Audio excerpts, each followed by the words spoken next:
오늘 설교의 제목은 그래도 다시 주를 바라보아야 할 이유. 우리 다 같이 한번 따라서 해볼까요? 시작. 그래도 다시 주를 바라보아야 할 이유. 창세기 12장 10절부터 20절인데요. 빨리 교독하시도록 하겠습니다. 그 땅에 기근이 들었으므로 아브라함이 애굽에 거류하고 그리로 내려갔으니 이는 그 땅에 기근이 심하였습니다. 그가 애굽에 가까이 이르렀을 때 그의 아내 사라에게 말하되 내가 알기에 그대는 아리따운 여인이라. 애굽 사람이 그대를 볼 때 이르기를 이는 그의 아내라 하여 나는 죽이고 그대는 살리리니 원하건대 그대는 나의 누이라 하라. 그러면 내가 그대로 말미암아 안전하고 내 목숨이 그대로 말미암아 보존되리라 하니라. 아브라함이 애굽에 이르렀을 때 애굽 사람들이 그 여인이 심히 아름다움을 보았고 바로의 고관들도 그를 보고 바로 앞에서 칭찬함으로 그 여인을 바로의 궁으로 이끌어들인지라. 이에 바로가 그로 말미암아 아브라함을 후대함으로 아브라함이 양과 소와 노비와 암수 나귀와 낙타를 얻었더라. 여호와께서 아브라함의 아내 사라의 일로 바로와 그 집에 큰 재앙을 내리신지라. 바로가 아브라함을 불러서 이르되 네가 어찌하여 나에게 이렇게 행하였느냐? 네가 어찌하여 그를 너의 아내라고 내게 말하지 않았느냐? 네가 어찌 그를 누이라 하여 내가 그를 데려다가 아내를 삼게 하였느냐? 너의 아내가 여기 있으니 이제 데려가라 하고 다 같이 바로가 사람들에게 그의 일을 명하며 그들이 그와 함께 그의 아내와 그의 모든 소유를 보내었더라. 아멘. 최근에 영국의 프리미어 리그에서 뛰었던 손흥민 선수가 미국의 MLS, Major League Soccer, 이 MLS의 LAFC 팀으로 이적을 했습니다. 그래서 이 지금 LA 지역의 축구 팬들이 엄청나게 환호를 하고 있다고 해요.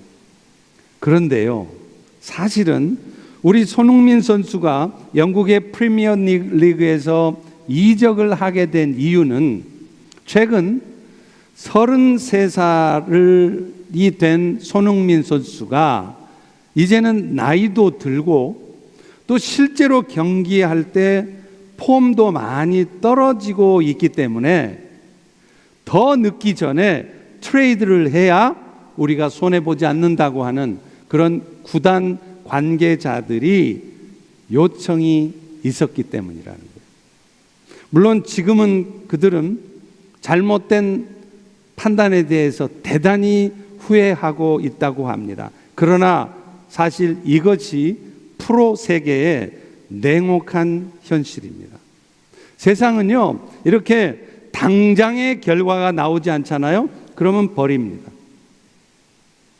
실력이 없으면 인정해 주지 않아요.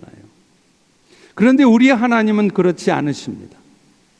당장 결과를 못 내도요, 실력이 부족해도요, 심지어 죄를 지어도요, 결코 버리지 않으십니다. 고쳐 쓰실지언정 절대로 포기하지 않으시는 거예요. 그런 의미에서도 오늘 우리 모두가 하나님의 자녀가 되었다고 하는 것은 정말로 놀라운 축복이 아닐 수 없습니다. 여러분이 비록 지금 잠시 고통스러운 일을 겪고 계실지라도요, 잠시 궁핍한 삶을 살고 있을지라도 끝까지 우리를 책임지시는 하나님이 우리의 아버지가 되어 계시기 때문인 것입니다. 오늘 본문의 아브라함 이야기는 오늘날 우리 모두를 향한 그 아버지 하나님의 열심에 대해서 말씀하는 것이에요. 오늘 이 시간 더 이상 자신의 실망스러운 모습이나 혹은 지금 처해 있는 고통스러운 상황에 매몰되어 있지 않고 이제 끝까지 약속을 지켜서 하나님의 영광을 나타내시고야만은 그 하나님을 향한 믿음, 이 믿음이 새로워지는 시간 되기를 축원합니다. 그래서 말로만 아니라 이제 그 믿음을 가지고 세상에 그리스도의 사랑을 나타내야 되는 그런 선교적인 삶을 살겠다고 구체적인 어떤 액션 플랜들을 결단하는 그런 은혜 시간이 되기를 축원합니다. 지난주일 살펴보았듯이 하나님은요, 아브라함에게 두 가지 축복을 주셨어요. 기억나시나요? 다 잊어먹으셨죠? 첫째는요, 아브라함이 하나님의 직접적인 통치를 받는 신정국가 이스라엘의 출발, 시작, 머리가 되는 복을 받게 하셨다는 거예요. 그래서 아브라함이 믿음의 조상인 것이지 믿음이 좋아서 아브라함이 믿음의 조상 아니라 그랬습니다. 위대한 이스라엘 민족의 시작이 되게 하신 거죠.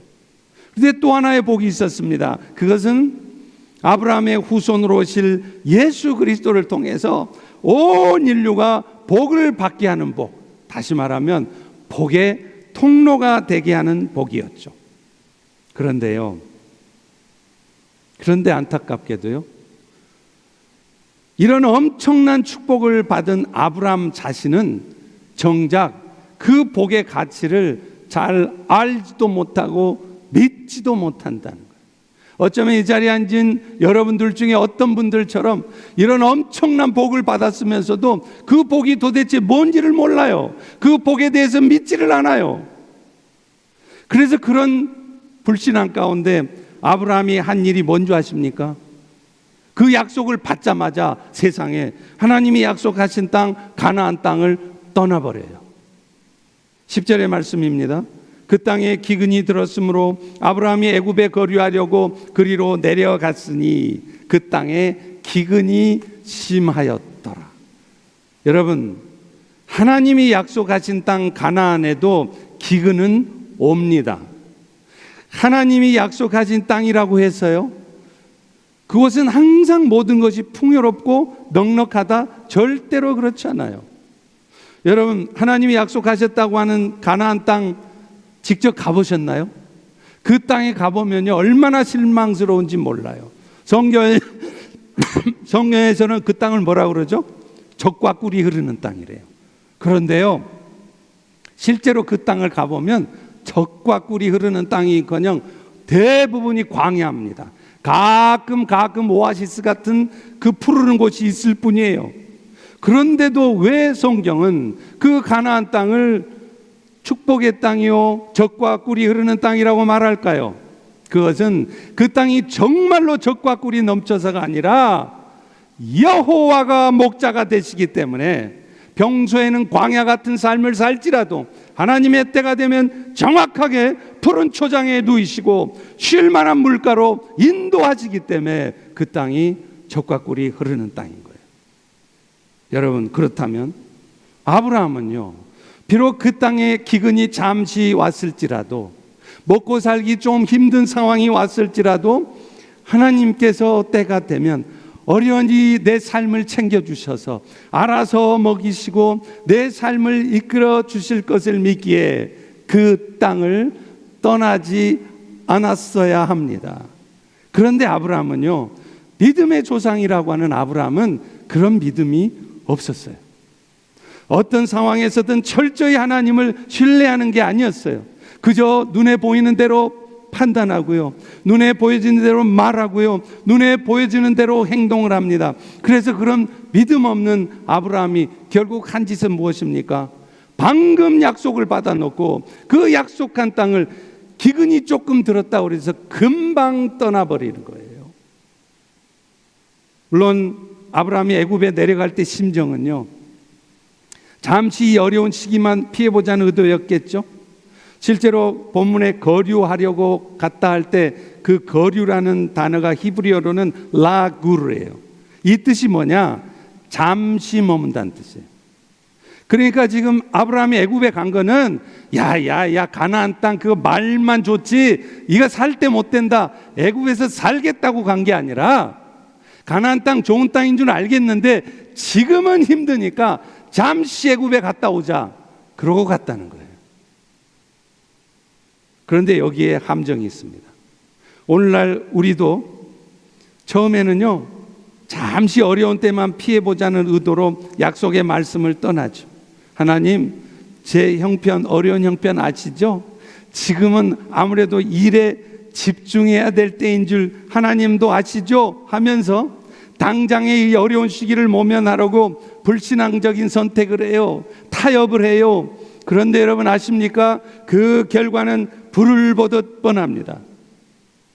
지금 생각에는, 지금은 어려운 때니까, 뭔가 집중해야 될 때니까 이 어려운 때만 잠시 예배도 좀 안 드리고, 내가 헌신하고 수고해야 되는 줄 아는데 그거 잠시 내려놓고 그렇게 하면 어려움이 해결될 것 같죠? 아닙니다.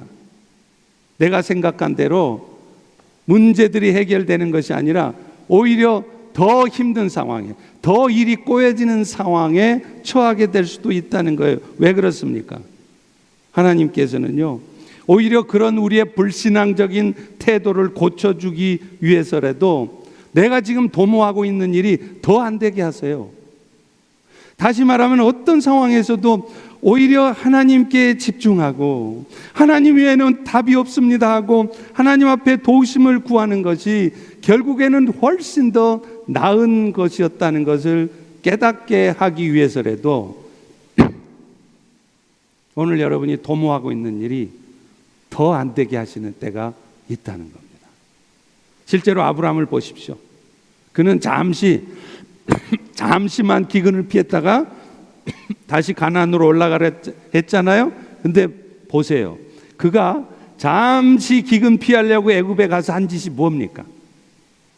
자기 아내, 사랑하는 아내 사레를요, 누이라고 속입니다. 누이라고 왜 속였죠?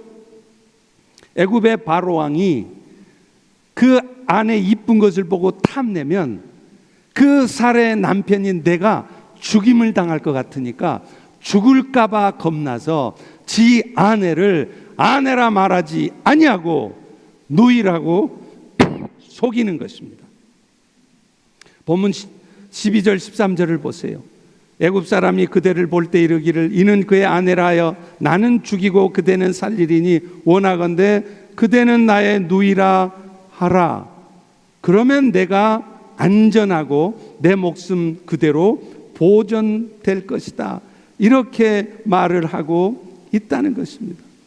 아니나 다를까 아브라함의 아내 사레 미모에 반한 애굽 사람들, 고관들이 파라오 왕에게 뭐라고 고하죠? 15절에 보세요. 바로의 고관들도 그를 보고 바로 앞에서 칭찬함으로, 이번에 새로운 그 가족 중에 사레라고 하는 여인이 있는데 미스 이스라엘이야, 기가 막혀 하면서 그 여인을 파라오의 궁으로 이끌어 들였다는 겁니다. 여러분, 결국 아브라함은요, 자신의 안전을 위해서 아내를 누이라 속인 겁니다. 물론 그 말이 틀린 말은 아니에요. 왜냐하면 분명 사레는 아브라함의 사촌 동생이 맞습니다. 그런데 그가 자기 아내라는 말은 안 하는 거예요. 다시 말하면 그 사례는 파라오가 탐내면 안 되는 유부녀라는 사실은 안 알려주는 거예요.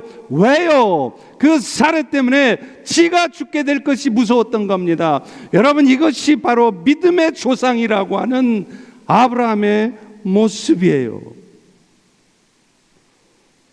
결국 바로는 아브라함의 아내 사례를 궁중에 드리고 그 대가로 아브라함에게는 풍성한 선물을 내려요. 왜요? 아브라함은 자기 처남이 되니까, 처남 고마워, 이렇게 이쁜 동생을 나한테 줘서 너무 고마워하고 선물 줬다는 거예요. 16절에 보세요. 이에 파라오가 그로 말미암아 아브라함을 후대함으로 아브라함이 양과 소와 노비와 암소와 나귀와 낙타를 얻었대요. 그런데 여러분, 자기 아내 팔아먹고 그 대가로 받는 낙타와 양과 소와 나귀가 그게 기분 좋겠습니까? 기쁠 일입니까? 아브라함은 그 아내 때문에 얼마나 가슴이 찢어지겠냐는 거예요. 그리고 얼마나 많은 시간 죄책감에 시달리게 되겠느냐는 거예요. 그것뿐입니까? 사라 자신도 얼마나 두려웠겠어요. 이제는 남편 떠나서 그 파라오의 품에 안겨서 첩이나 시녀 역할을 해야 되니 얼마나 두려웠겠느냐는 거예요. 그런데 여러분, 이런 말도 안 되는 짓을 믿음의 조상 아브라함이 했다는 겁니다. 이 자리에 앉은 여러분 모두도, 우리 모두도 이런 짓을 하게 되지 말라는 보장이 없어요. 그런데 어떻게 해서 이런 짓을 하게 됩니까? 이 대목에서 우리는 분명한 사실 하나를 깨달아야 됩니다. 이런 상황이 도래하게 된 이유가 무엇이냐는 거예요. 그것은 애초에 아브라함이 불신앙적인 선택을 했기 때문입니다. 지금은 어려우니까 하나님도 이해하실 거야. 잠시만 이 어려움을 피해보자고 현실과 타협하는 겁니다. 그래서 시간 되면 예배드리고, 시간 없고 바쁘면 비즈니스에 바쁘고, 일에 바쁘면 예배 빠지고, 자기 마음대로 신앙생활을 하는 거예요. 그 결과 아브라함은요, 자신의 아내를 빼앗깁니다. 사라는 어쩌면 평생 남편 아브라함을 원망하며 살았을 수도 있습니다. 여러분, 가슴 아픈 일이지만요, 실제로 이런 일들이 우리 주변에 종종 있어요. 제가 목회를 하면서 경험적으로 아는 바는요, 이때만 잠시 어려움을 피해보자고 불신앙적인 결정을 하거나 하나님을 멀리하는 사람들이 그런 노력을 통해서 나중에 상황이 좋아지거나 문제 해결이 되는 적을 본 적이 별로 없습니다. 오히려 문제가 더 어려워지고요, 더 일이 꼬여서요, 그야말로 이제는 두 손, 두 발 다 포기해야 될 상황이 오기도 한다는 거예요. 앞서 말한 것처럼 하나님께서 인간적인 방법으로는, 사람의 수단으로는 문제가 해결되지 않는다는 것을 깨닫게 하시기 위해서 하나님이 그런 경험을 하게 하시기 때문입니다. 그러므로 오늘 여러분들도요, 당장에 급하다고, 당장에 어려운 상황인지 하나님 아시죠? 익스큐즈 하면서 불신앙적 선택을 하지 마십시오. 그 결과는 저는 보장 못합니다. 여러분의 인생에 무슨 일이 생겨질지 저는 말할 수 없습니다. 그런데 바로 그 순간요, 하나님이 등장하세요. 아브라함은 이렇게 불신앙적인 태도를 취했고, 그 결과 아내를 팔아먹는 파렴치한 짓을 했지만 하나님은 그런 아브라함을 지켜주세요. 이유가 하나입니다. 아브라함하고 한 약속이 있기 때문에 그래요. 내가 너로 위대한 민족의 머리가 되게 할 것이고, 너를 통해서 온 인류가 축복을 얻게 하겠다는 약속, 이 약속은 지켜져야 하니까 하나님은 마음에 안 들어도 나쁜 짓 하고 있는, 죄를 짓고 있는 아브라함을 지켜주셔야만 했다는 거예요. 여러분, 하나님을 표현하는 이름이 많잖아요.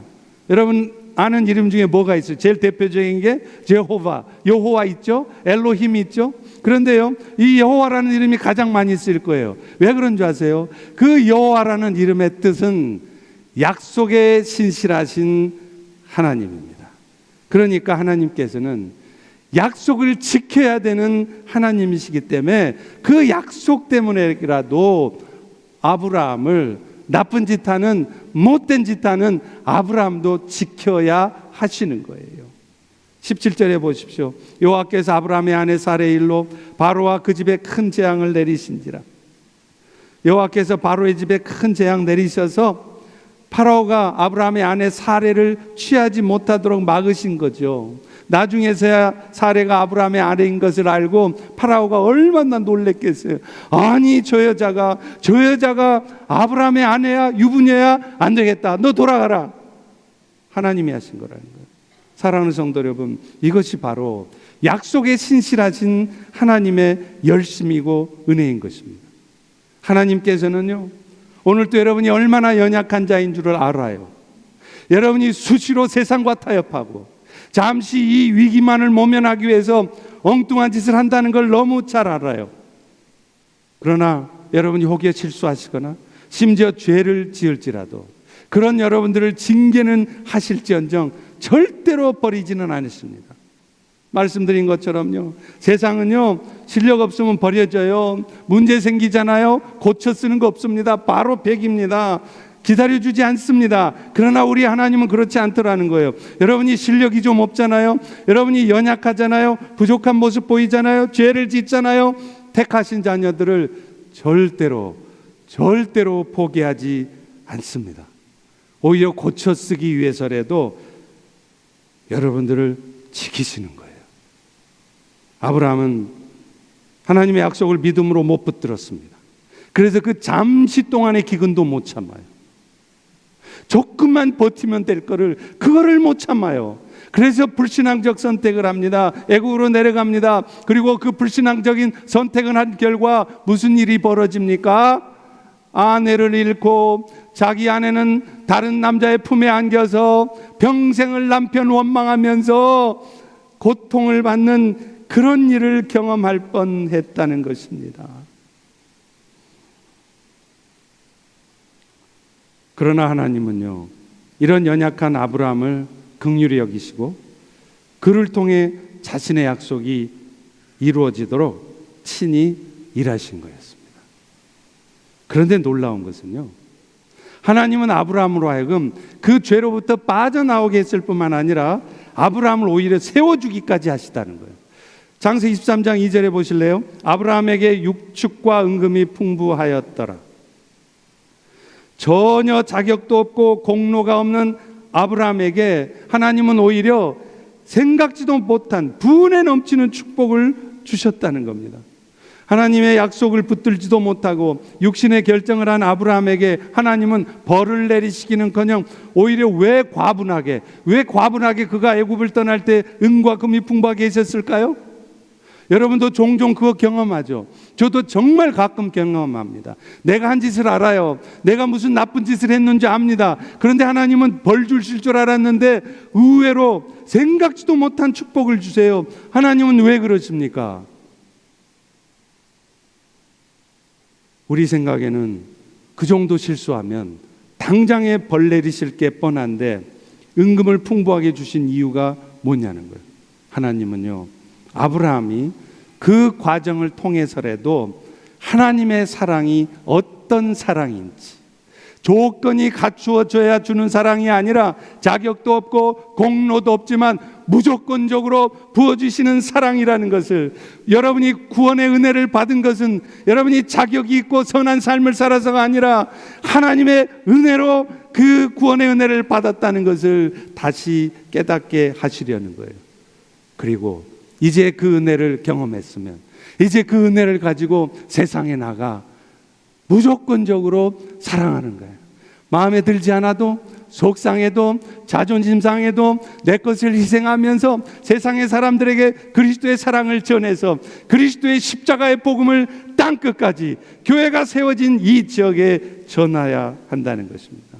아브라함은 자신의 실패에도 불구하고요, 오히려 자신을 죄악의 구덩이에서 건져주시고 다시 한번 과분한 축복을 주시는 하나님의 은혜를 경험했죠. 그럴 때 비로소 그는 하나님의 사랑이 뭔지, 하나님은 어떤 분이신지를 깊이 이해했어요. 하나님은 사랑의 하나님이시다. 아무리 얘기해도 못 알아들어요.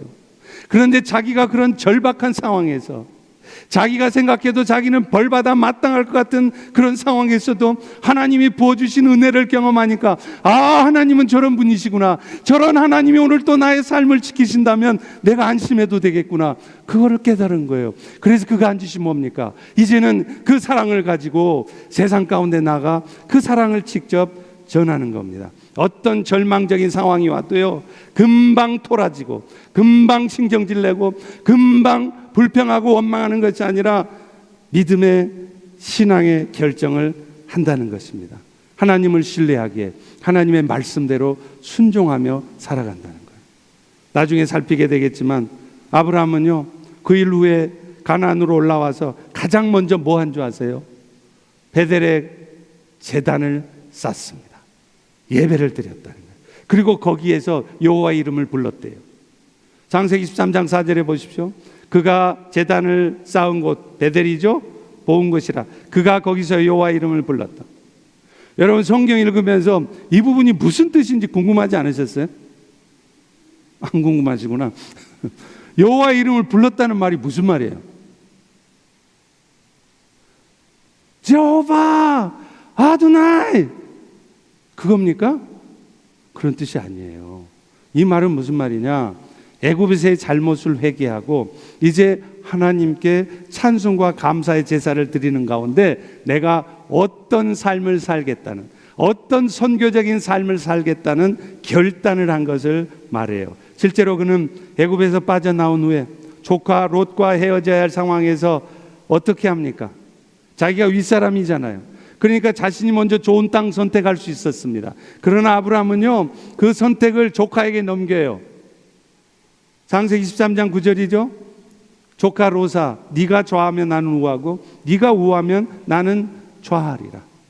좋은 땅 선택을 아브라함 지가 먼저 하는 게 아니라 네가 먼저 해.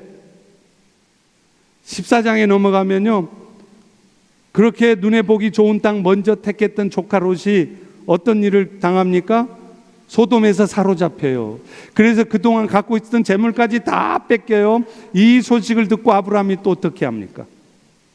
아마 보통 사람들 같았으면, 저 같아서도요, 얄미워서도 안 갔을 겁니다. 말은 안 하지만 속으로 아싸, 잘 됐다. 뒷속부터 챙기더니 저렇게 망하는구만. 저런 녀석은 망해야 돼. 그렇게 하는 것이 아니었어요. 자기 목숨을 담보하고 조카 롯을 구하러 갑니다. 창세기 14장 14절 16절이에요. 아브라함이 그의 조카가 사로잡혔음을 듣고 집에서 길리고 훈련된 자 318명을 거느리고 단까지 쫓아가서 롯과 재물과 친척들 다 구해온다는 겁니다. 자기 목숨 부지하려고 아내까지 팔아먹은 도무지 믿음의 조상답지 않은 아브라함, 이 사람이 어떻게 이렇게 변했습니까? 좋은 것을 양보하고 자기 생명을 담보하면서까지 그 얄미운 사람, 우리 같으면 그냥 머리를 탁 때려주고 싶은 그런 얄미운 사람을 도와주러 가게 된 이유는 결국 약속에 신실하신 무조건적인 사랑을 베푸시는 하나님을 경험했기 때문인 것입니다. 그러므로 오늘도 우리는 그런 하나님을 경험하고 그런 하나님을 여러분 자신도 여러분 주변에 여러분 가족들에게 세상에 땅끝까지 가서 전해야 되는 거예요. 우리는 연약해서 넘어질 수 있습니다. 죄를 범하기도 해요. 저도 그래요. 하나님의 약속을 붙들지 못하고 때로는 뻔히 그것이 하나님 안 기뻐한 줄 알아요. 그러면서도 육적인 결정합니다. 그런데 하나님은 그런 우리의 연약함을 너무도 잘 아세요. 그래서 때로는 징계하셔서 깨닫게도 하시지만 그 징계 가운데 계속 묻혀 살도록 내버려 두지 않습니다. 반드시 그를 건져냅니다. 그래서 어떻게 하십니까? 심령을 회복시켜 주시고 다시 한번 기회를 주신다는 거예요. 혹여 지금 이 시간 여러분 중에도 현재 남이 알지 못하는 고통 가운데 계신 분이 계십니까? 낙심하지 마십시오. 하나님은 결코 여러분을 포기하지 않으십니다. 설사 그런 잘못된 상황이 여러분 스스로의 잘못으로 말미암아 왔다 할지라도 하나님은 어떤 상황 속에서도 결국 eventually 결국 우리가 다시 바라봐야 될 분은 예수 그리스도시라는 것을 여러분들에게 경험케 하실 것입니다. 히브리서 12장 1절 2절에도 말하잖아요. 모든 무거운 것 얽매이기 쉬운 죄를 벗어버리고 인내로서 경주를 경주하되, 인내하셔야 된다는 거예요. 하루아침에 바뀌지 않습니다. 하루아침에 되지 않습니다. 인내하되, 그러려면 믿음의 주 온전케 하신 예수의 Fix your eyes on Jesus라는 거예요. 그렇지 않으면 여러분은 금방 넘어져요. 여러분이 아무리 길을 쓰고 문제를 해결해 보려고 해도요, 그 문제를 풀어내실 분은 결국 주님뿐이십니다. 그러니 어리석은 도전하지 마십시오. 결국 여러분이 지게 돼 있습니다. 속히 하루빨리 겸손하게 여러분을 낮추시고 두 손 들고 주님 나를 긍휼히 여기소서, 주님 앞에 나오셔야 돼요. 그러므로 우리 그리스도인들은 어떤 절망적인 상황에서도 반복적인 실패 가운데서도 여전히 바라봐야 될 분은 예수 그리스도시라는 것을 잊지 않으셔야 돼요. 왜냐하면 그분만이 내 삶의 문제를 해결할 수 있는 유일한 분이시고, 또한 그분은 그 목적으로 우리에게 오신 분이기 때문에 그렇습니다. 여러분 아십니까? 수세기 동안 속임수의 대가인 사탄이 성도들로 하여금 읽지 못하도록 하게 하는 말씀이 있어요. 그것은 곧 예수님이 이 땅에 오신 이유를 밝히는 말씀이에요. 이사야 61장 1절의 말씀을 인용해서 예수님은 누가복음 4장 18절에 이렇게 말합니다. 여러분들에게 예수님이 하시는 말씀이다 생각하고 크게 한번 읽어보겠습니다. 시작. 주의 성령이 나에게 임하셨으니 이는 내게 기름을 부으시고 나를 보내사 포로된 자에게 자유를, 눈먼 자에게 다시 보게 함을 전파하고 눌린 자를 자유롭게 하시고. 은혜를 전파하게 하기 위해서 예수님이 여러분에게 오셨다는 거예요. 여기서 포로된 자라는 뜻이 뭐냐면요, 단지 제일에 갇힌 죄수를 말하는 게 아니에요. 헬라어로는요 아익스 말로토이스라는 단어인데 뜻이 뭐냐, 전쟁에서 포로된 자라. 그냥 단순히 나쁜 짓 해서 지금 감옥 갇힌 게 아니라 생명이 왔다 갔다 하는 전쟁에서 포로된 자라는 거예요. 그리고 눌린 자라는 것은요 테트라우스메누스라는 단어인데요, 이 단어의 어근이 뭔지 아세요? 트라우어입니다. 트라우마. 어디서 많이 들어봤죠?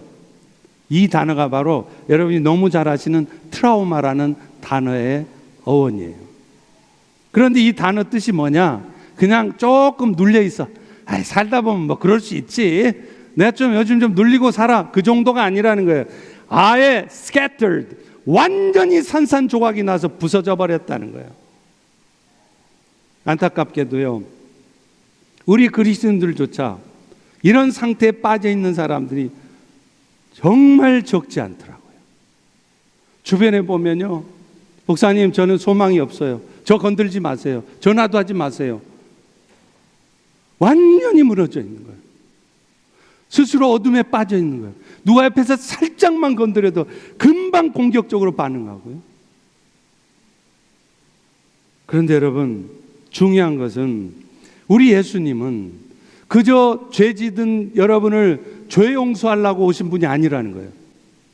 여러분, 우리는 잘 생각해야 됩니다. 예수님이 이 땅에 오신 것은요 여러분 죄 용서하려고만 오신 게 아니라는 거예요. 잘 들으셔야 돼요. 끝까지. 죄 용서함을 위해서 오셨지만 그것이 예수님이 오신 목적이 아니라는 거예요. 그것뿐만 아니라 영적 전쟁에서 매번 보기 좋게 패배해서 맨날 무너지는 사람들, 그래서 심각한 실망감과 죄책감에 때로 휩싸여 사는 사람들, 그래서 스스로 영적인 울타리를 치고 그 안에 들어가 앉아 있어서 그늘진 삶을 사는 사람들, 그런 사람들을 회복시키기 위해서 오셨다는 겁니다. 실제로 우리 주변에 보면요 너무나 오랫동안 산상조각난 상태에 머물러 있어서 그런 생각이 들게 만드는 사람들이 있더라고요. 예를 들면 38년 동안 나면서부터 안진뱅이 된 사람, 여러분 입장을 바꿔 생각하세요. 여러분이 만약에 그냥 잠시 목발 짚고 다리 좀 부러져서 몇 달 고생하는 게 아니라 38년 동안 안진뱅이에요. 날 때부터 38년 동안 이렇게 주저앉아 살아야 된다면 여러분 마음이 지금 어떠시겠습니까? 아무리 기도해봐도 나아진 건 하나도 없고 변화되지 않는 그런 삶을 38년 동안 여러분이 산다고 생각하세요. 또요 33년 동안 온갖 방탕한 짓은 다 하고 살아왔던 어거스틴 같은 사람들, 간혹 여러분들은 자식 때문에 속상하대요. 이놈 자식이 공부는 안 하고 하버드는 아니어도 컬리지 파크라도 가야 되겠는데 공부는 안 하고 맨날 게임한다고 속상하다는 거예요. 미치겠다는 거예요. 여러분 그럴 때 생각하십시오. 여러분 자식이 만약에 어거스틴이었으면 어떨 것 같아요? 33살 먹을 때까지 온갖 방탕한 짓은 다 하고 다닙니다. 갬블링, 드럭, 나쁜 짓, 음탕한 짓 다 하고 다니는 사람이 여러분 자식이면 여러분 어떻겠냐고요? 그래도 여러분 소망 가지실 겁니까?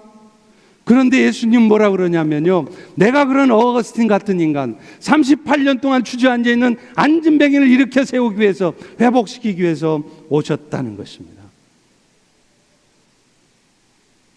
실제로 38년 된 안진뱅이는 베드로와 요한에 의해서 일어났지 않습니까? 도무지 소망 없어 보일 정도로 방탕했던 어거스틴은 로마서의 말씀 하나로 극적으로 회심했잖아요. 오늘날 기독교의 교리를 세웠잖아요. 이게 우리 주님 예수 그리스도의 능력이에요. 그러므로 우리는 오늘 또 다시 예수를 바라보셔야 됩니다. 여러분이 얼마나 오랫동안 실패하셨어도, 여러분의 현재 모습이 얼마나 절망적인 상황이어도, 그래도 자존심 내세우지 마세요. 포기하지 마세요. 다시 예수를 바라보셔야 됩니다. 그분만이 유일한 해답이시기 때문입니다.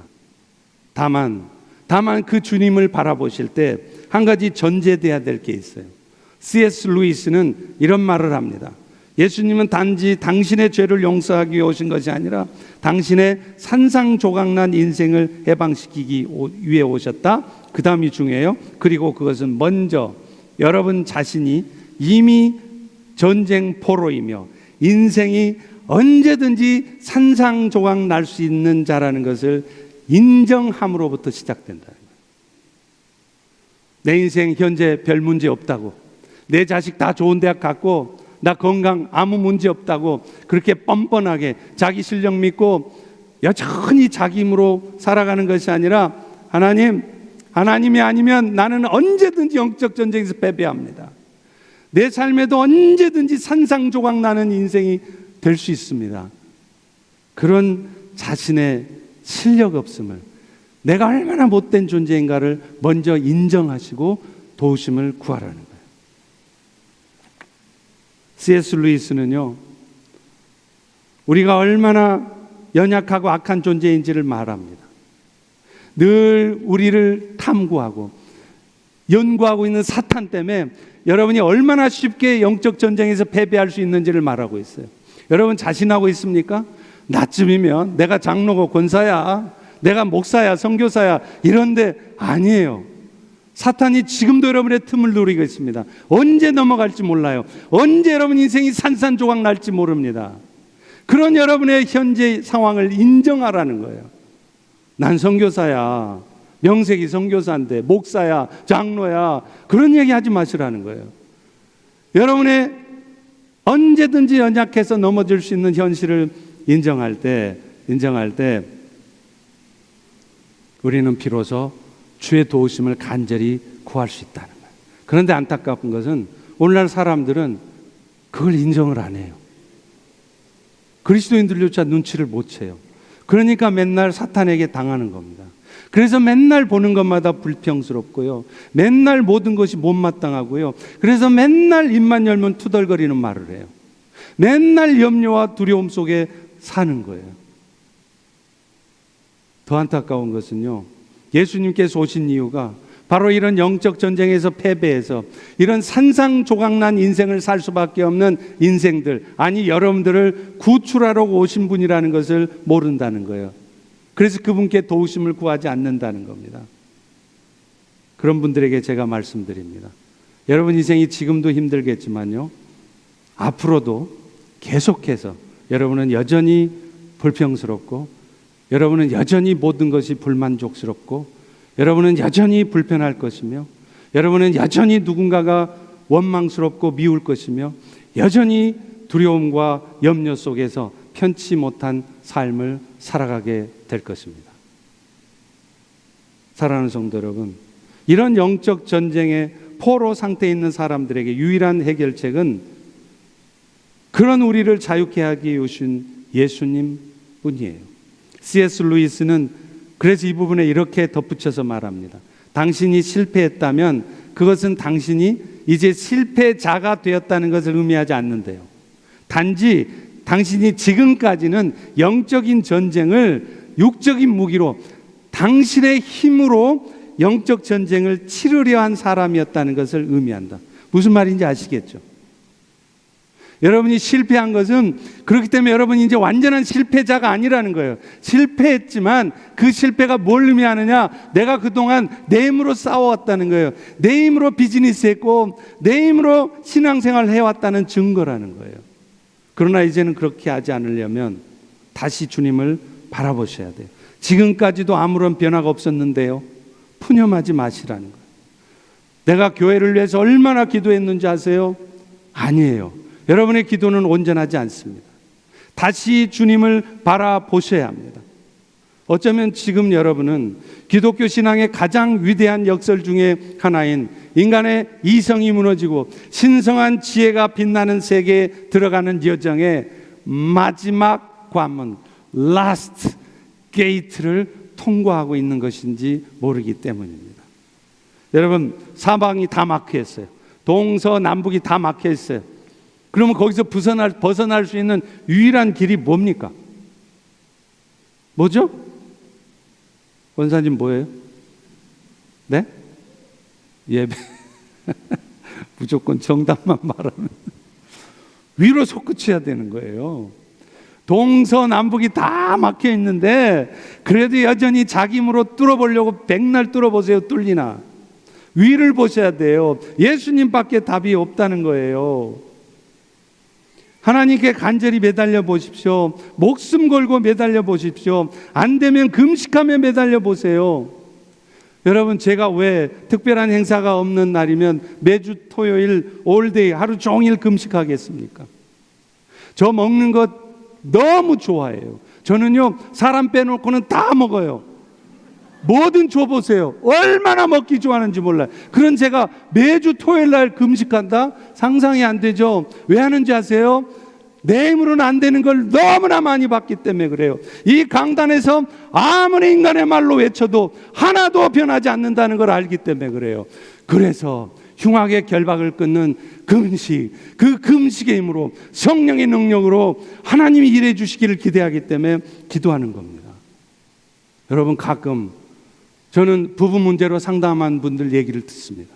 목사님, 제 남편이 너무 힘들어요. 그럼 제가 묻습니다. 기도해 봤어요?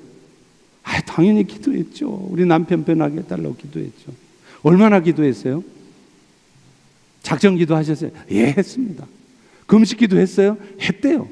그러면 제가 마지막 묻습니다. 그러면 그 속 썩이는 남편을 위해서 40일 금식 기도 했습니까? 한 사람도 없더라고요. 제가 한번 오늘 묻겠습니다. 여러분 인생에 정말 심각한 문제 때문에 40일 금식 기도 해보신 분 손 들어보세요. 부끄러워하지 마세요. 잘난 척하는 거 아닙니다. 정말로 손 들어보세요. 한 분도 없으시잖아요. 그렇다면 여러분 앞에 여러분의 인생의 문제를 가지고 목사님 기도해도 소용없더라고요. 그런 소리 하지 마세요.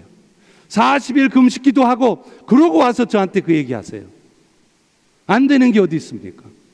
목숨 걸고 기도하면서 하면 안 되는 게 어디 있냐고요. 그런데 우리는 그런 기도는 안 하고 맨날 말만 해요. 회복과 갱생으로 나아가는 길의 출발은요, 항상 자신은 이미 전쟁 포로라는 것을 인식하는 것으로부터 시작된다는 것을 잊지 않으셔야 돼요. 다시 말씀드립니다.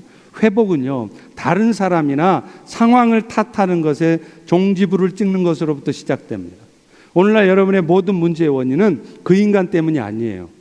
여러분이 마음속으로 막 지목해서 미워하고 막 판단하고 평가하고 있는 그 인간 때문이 아니라 바로 내 자신의 문제입니다.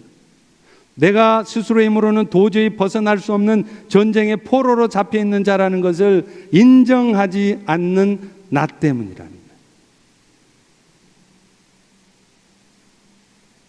말씀을 맺습니다. 여러분, 신앙의 하수들하고 고수들의 차이가 뭘 것 같아요? 신앙의 하수들은요, 말이 많아요. 반면에 신앙의 고수들은 말이 적습니다. 왠지 아세요? 사람한테 아무리 말로 해도 상황은 달라지지 않는다는 것을 수도 없이 경험하기 때문이에요.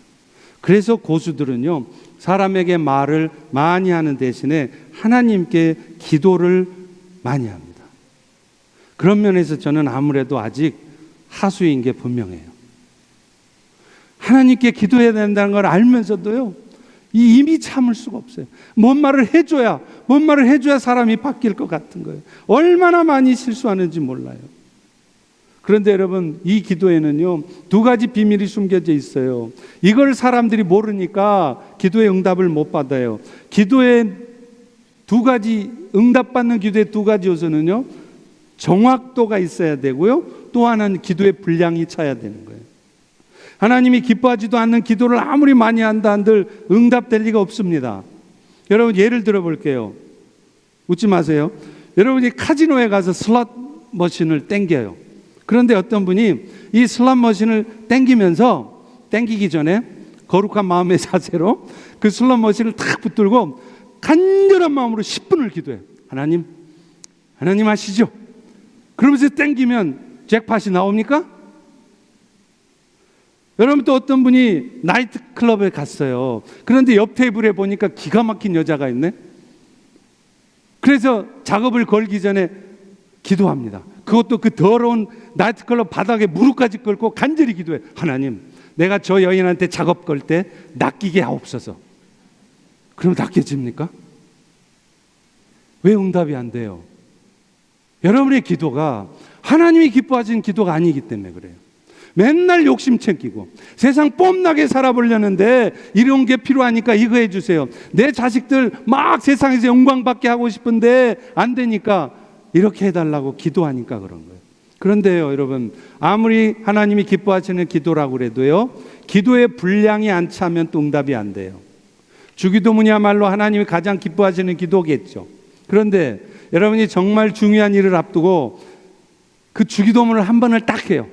정말 중요한 일을 해. 근데 그 전에 기도를 해. 그런데 무슨 기도를 하냐면, 하늘에 계신 우리 아버지 이름이 거룩히 여김을 받으시오며. 주기도문 한 번 딱 했어. 그러면 그게 그 기도가 응답됩니까? 아무리 정확한 기도해도요, 기도의 분량이 차야 되는 거예요. 제가 중국에서 선교할 때 동료 여자 선교사님 한 분이요, 정말 기도를 많이 하시는데 그분은 특기가 주기도문이에요. 그래서 자기 섬기던 이 중국 자매 하나가 병원에 입원했습니다. 그래서 병문안을 가가지고 무슨 일을 하느냐, 그 자매 침대 옆에 앉아가지고 밤을 꼴딱 세워요. 몇 시간을 다른 기도 안 합니다. 주 기도문만 합니다. 그런데 놀랍게 그 다음날 아침에 의사들도 깜짝 놀랄 기적 같은 역사로 그 자매가 뻘떡 일어나서 퇴원했습니다. 여러분, 이것이 주기도문의 능력이에요. 그런데 그 주기도문이라도 기도의 분량이 차지 않으면 응답이 안 되는 겁니다. 왠지 아세요? 기도의 분량이 찼다는 것은 내가 그만큼 흔들림 없이 하나님을 신뢰했다는 것을 하나님 앞에 보여주는 거예요. 작정 기도 한 번 하고 한 2달 기도하고 안 되면 에이씨, 역시 기도해봐야 소용없어. 내 남편을 위해서 기도한다고 그래서 하나님 내 남편 변하게 해주세요. 맨날 그 기도하면서 작정 기도 한 달 하고 안 되는구만. 아니라는 거예요. 하나님만이 이 문제를 해결할 수 있는 분인 걸 내가 믿습니다. 그렇기에 나는 오늘 또 기도를 포기하지 않고 오늘 또 여전히 기도합니다 하고 여러분이 무릎 꿇고 계속 기도의 분량을 쌓아갈 때, 그 기도의 분량이 채워지는 어느 순간 여러분의 상상도 못하는 놀라운 역사들이 나타나는 거예요. 제가 여러 목사님들에게 자주 그런 얘기합니다.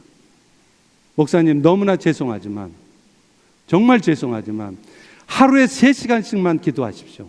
그러면 교회 부흥합니다.